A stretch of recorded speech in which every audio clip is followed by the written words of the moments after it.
তোমাদের সাথে গাজরের হালুয়া রেসিপিটা নিয়ে হাজির হয়ে গেলাম। খুব অল্প কিছু উপকরণ দিয়ে খুব সহজেই খুব সুন্দর স্বাদের আমি গাজরের হালুয়াটা আজকে তৈরি করে দেখাবো। আর গাজরের হালুয়ার সাথে আমি পারফেক্টভাবে লাচ্ছা পাওয়াটাও তৈরি করে তোমাদেরকে দেখাবো। চলুন রেসিপিটা শুরু করা যাক। প্রথমে আমি গাজরগুলোকে ভালো করে ধুয়ে নিয়ে গ্রেট করে নিয়েছি। আর অন্যদিকে একটা কড়াই বসিয়ে তার মধ্যে পরিমাণ মতো ঘি দিয়ে, ঘির পরিমাণটা সবসময় একটু বেশি দিতে হয় গাজরের হালুয়াতে। ঘিটা দিয়ে তার মধ্যে আমি গ্রেট করা গাজরগুলোকে দিয়ে খুব ভালো করে 10 মিনিট ভেজে নেব। আর অন্যদিকে আমি 1 লিটার দুধ গরম করে নিয়েছি। এবার এই দুধটা, গাজরটা ভাজা হয়ে গেলে এর মধ্যে দিয়ে দেবো।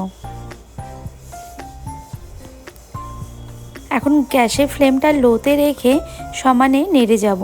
আমার দুধটা ফুটে গেছে আর এদিকে গাজরটাও ভালো করে সেদ্ধ হয়ে গেছে। এখন আমি এর মধ্যে পরিমাণ অনুসারে চিনি দিয়ে দেব। এইবার আমি এর মধ্যে দিয়ে দেবো কাঠবাদাম, পেস্তা বাদাম, কাজু বাদাম আর কিশমিশ দিয়ে আবারও খুব ভালো করে নেড়ে নেব। আর 10 মিনিট পরে আমার একদম গাজরের হালুয়া রেডি হয়ে যাবে। এইবার এর মধ্যে আমি কিছুটা নামানোর আগে গুঁড়ো দুধও দিয়ে দেবো।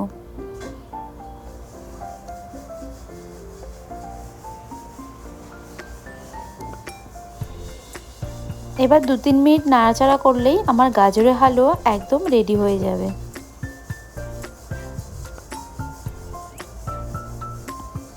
গাজর হালুয়াটা রেডি হয়ে গেছে। এবার আমি নামিয়ে পরিবেশন করব। আর অন্যদিকে আমি লাচ্ছা পাওয়াটা রেসিপিটা দেখাবো। এবার আমি এখানে 1 কাপ দুধ নিয়ে নিলাম আর তার মধ্যে পরিমাণ মতো লবণ আর চিনি দিয়ে নিলাম। দুধ দিয়ে ময়াম দিলে সবসময় পরোটা খুব নরম হয়। এর মধ্যে আমি এখন পরিমাণ মতো ময়দাটা নিয়ে নেব।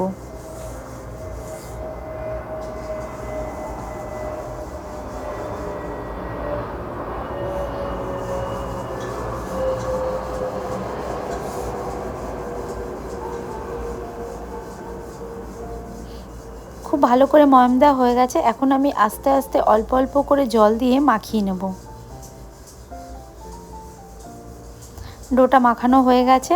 মাখানোর শেষে আমি ঘি দিয়ে আবারও একটু মাখিয়ে নেব।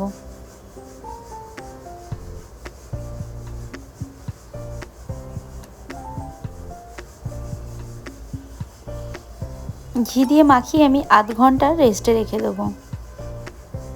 আধ ঘন্টা পরে ফিরে আসলাম। এইবার একটু বড় বড় লেচি করে বেলে নেব।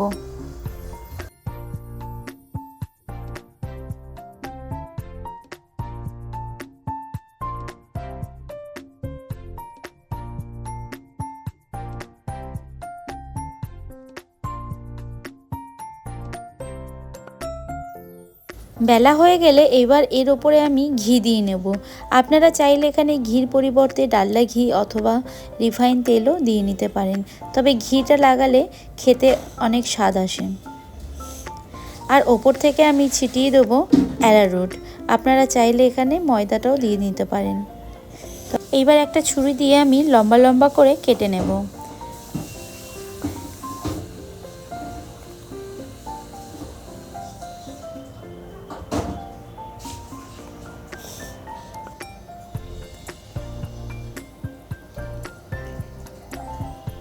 আবারও আমি মুড়িয়ে নিয়ে আবার লেচি করে বেলে নেব।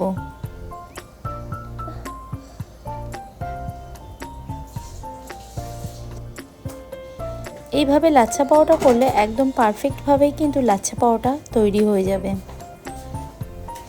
একটু সময় বেশি লাগলেও আপনারাও চেষ্টা করবেন লাচ্ছা পাওয়াটা যখনই বানাবেন এইভাবে তৈরি করে নেওয়ার।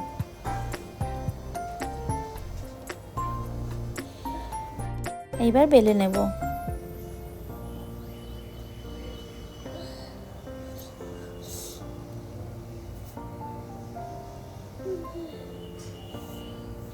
দেখুন আমি এইভাবে সমস্ত লেচিগুলোকে বেলে নিয়েছি।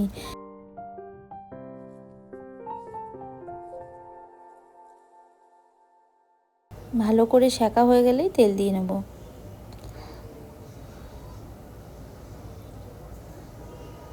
এবার আমি তেল দিয়ে দিচ্ছি।